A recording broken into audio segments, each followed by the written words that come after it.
Passons à la mise en tension des muscles de la loge postérieure de la cuisse, les ischio-jambiers.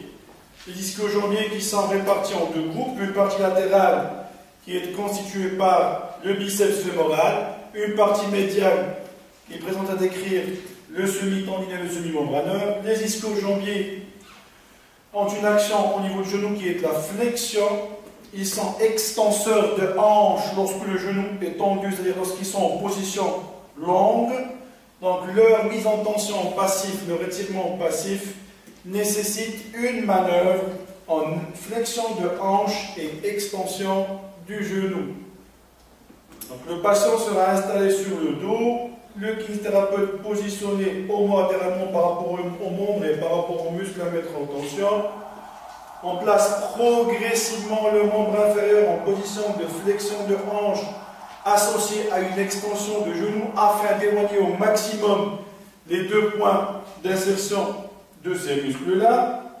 Une insertion au niveau de l'ischio, l'autre au niveau du genou et avec une prise au niveau calcanéen, au niveau du talon, l'autre placé au niveau de la face antérieure de la cuisse qui va faire office de contreprise. On maintient cette position de flexion et d'extension de hanche, tout en allant progressivement, sans brusquer le mouvement, sans provoquer de réaction de défense musculaire et en respectant bien sûr au maximum le seuil de perception de douleur de chaque individu.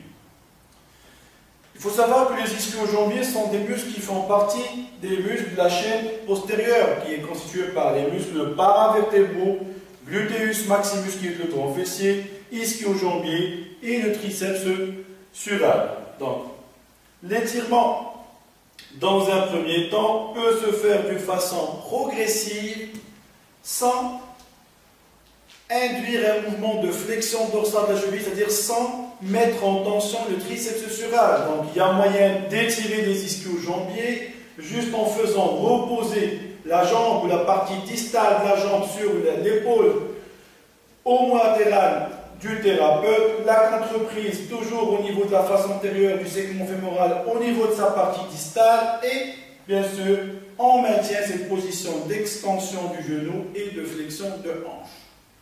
Comme il y a moyen bien sûr d'étirer les ischios avec tous les autres muscles de cette chaîne musculaire postérieure.